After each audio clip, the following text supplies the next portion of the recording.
Պատերազմի ժամանակ թփերի տակ թաքնված եւ տարիներ շարունակ բանակի թալանով զբաղված Սեյրան Օհանյանը շարունակում է հայտարարել, որ Փաշինյանը պատերազմի պարտության խորհրդանիշն է։ Հարց է առաջանում. իսկ ովքեր են Սեյրան Օհանյանը եւ Ռուզաննա Խաչատրյանը Հայաստանի համար։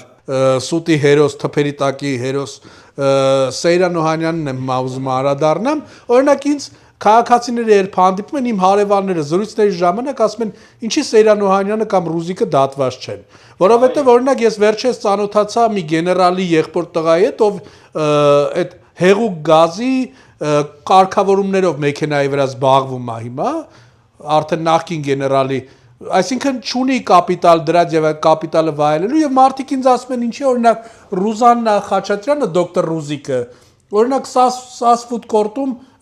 հացթուղ չի աշխատում, չեբուրեկի չի թխում, Սեյրան Օհանյանը սասֆուդ կորտի դիմացը պարկովщик չի աշխատում, օրենքով նրա եկամուտները արդեն ֆինանսական միջոցները պետք է սպառված լիներ, քանի որ նա այլ պաշտպանության նախարար չէր, բայց փաստորեն դուրս է գալիս գլխավոր դատախազը ճիշտ է ասում այս ազգային ժողովում, որ նրանք այնքան մեծ կապիտալ են ստեղծել, այնքան մեծ գումարներ ունեն, որ կարող են տարիներ շարունակ ապրել ու ապրել, բայց նաև գլխավոր դատախազը բամփեց հենց ազգային ժողովում նրանց գլխին հայտնելով, որ նրանց տուները քանդվելու է հավասարեցվելու է։ Հենա Ռուզիկը քրեական գործով է անցնում ու ինձ մեր հայրենակիցներից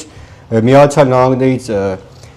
զանգարեցին, պատմեցին, ասում է այդ ինչ որ ժամանակին էլի ինչ որ օմեգա ստրիպտիզ ակումբ է եղել, բաժնում է Սեյանինն է եղել։ Այդ տարածքով բանով այդ գործով է կնիկը հիմա ինչ որ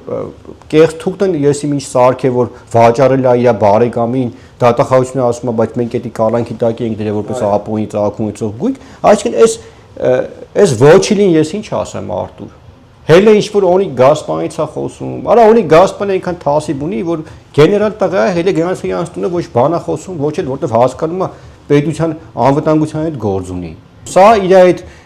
կանգահետ